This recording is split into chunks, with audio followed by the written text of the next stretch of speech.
Sergio Pérez just drove a Ferrari-powered Cadillac for the first time, and the data they tried to keep hidden? Just leaked. In cold conditions, with no performance setup, on hard tires Checo went faster than anyone thought possible. This wasn't a PR test. It was a military-grade simulation. And the lap times he hit? They were so fast, engineers had to pause the session to verify the data. Now the serious part. Insiders say Cadillac may be more competitive than anyone imagined, and Checo might be the secret weapon that changes everything in 2026. Sergio Pérez quietly arrived at Imola for a test. No press. No fanfare. Just a blacked-out SF-23 and a small army of engineers from Cadillac and Ferrari. The official story? A procedural systems check. No performance goals. No lap records. But what happened over those next 2 days forced engineers to re-evaluate everything they thought they knew about this project. Because Checo didn't just show up. He delivered something no one expected, not even the team that hired him. From the very first laps, something felt off. This was supposed to be a conservative test: hard tires, heavy fuel loads, cold weather, no DRS, no soft compounds, and a car that hadn't raced in 2 seasons. But Pérez was not driving like a man under restrictions. He was smooth, aggressive in the right places, and alarmingly precise. And then the first data stream came through, and it made every head in the garage turn. His lap times weren't just decent. They were fast. Too fast for the context. When he set a 1 minute and 17.87 seconds on day 1, it was already impressive. But on day 2, it got serious. With the same tires, under the same low-grip conditions, Checo went 0.6 faster, setting a 1 minute and 17.27 seconds. Engineers froze. That number wasn't supposed to be possible. The car had no updated aero. The track was cold. The team wasn't even running in full race trim. And yet, there it was, a lap time within 0.3 of Charles Leclerc's free practice time from 2024, done in a car that was never designed to compete under those conditions. That's when Ferrari's embedded support staff, some of whom had run actual race weekends, stepped in. They checked telemetry. No DRS cheat. No low fuel. No tire irregularities. Everything was clean. The performance wasn't manufactured. It was real. And it wasn't just the one lap. His entire session had been consistent. Tire degradation was low. Braking points were millimeter accurate. Communication on the radio was calm and minimal. What they had witnessed wasn't a lucky run. It was proof of control. Of rhythm. Of race readiness. Inside the Cadillac Ferrari garage, the mood shifted. Engineers who had been treating this as a learning environment suddenly realized they were watching benchmark driving. This wasn't just a veteran helping a new team. This was a competitor proving he still had top-tier performance in reserve, and doing it in silence. That's what stunned them most. No celebration. No theatrics. Just data-backed execution. And for a team like Cadillac, preparing for their first season in Formula One, that changes everything.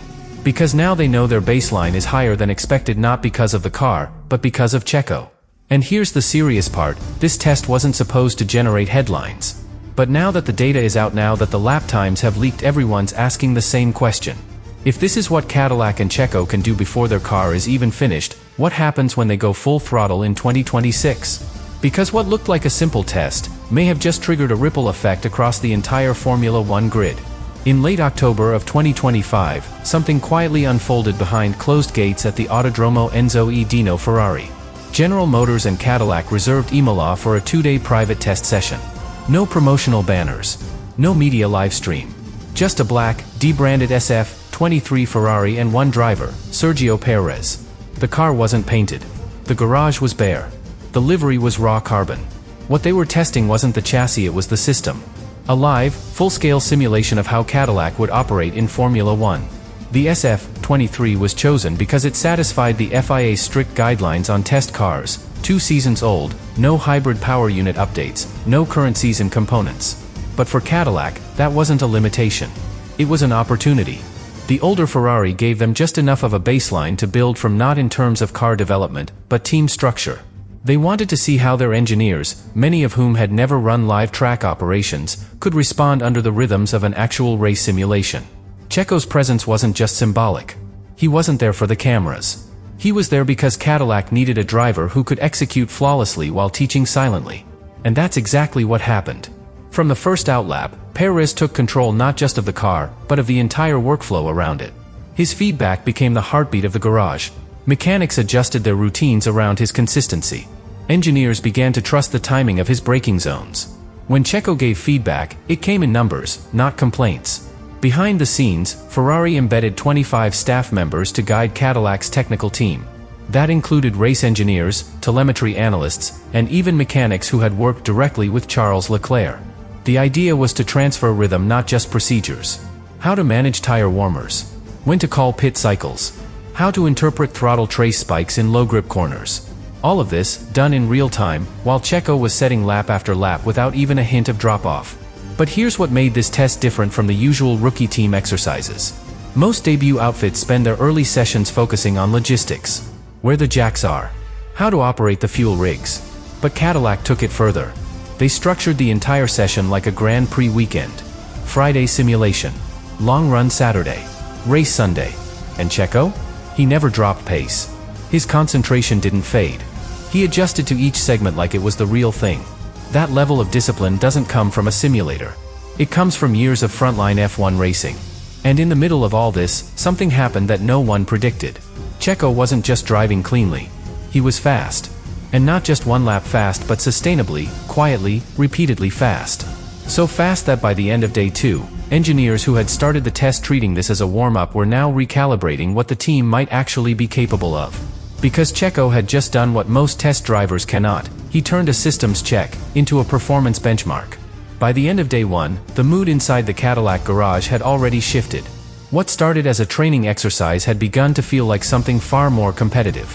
Checo Pérez had logged multiple clean stints, consistent, error-free, and calm, finishing the day with a best lap of 1 minute and 17.87 seconds on hard tires.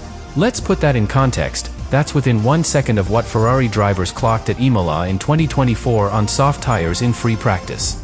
And Checo had done it in a car that hadn't raced in 2 years with full fuel, no DRS, and freezing track temperatures. But that was just the beginning. On day 2, Checo stepped back into the same SF23. Same conditions. Same tire compound. Same conservative setup. But his best lap dropped by 0.6 down to 1 minute and 17.27 seconds. That's a number that turned heads. Not just because it was fast, but because of how it was achieved. It wasn't a push lap. There was no radio call to attack. He simply found flow, a clean lap in the middle of a 20-lap stint, with no obvious markers of performance intent. No track evolution. No tire warm-up tweaks. Just pure, consistent pace. More revealing than the stopwatch was the degradation. Over 3 separate long runs, engineers recorded an average pace drop of less than 0.15 seconds per lap. That kind of delta is elite. It signals a driver who understands not just where grip is but how to protect it across fuel cycles, temperature swings, and corner load variation. For a new team like Cadillac, that data is gold. It allows the team to build simulation tools based on stable inputs.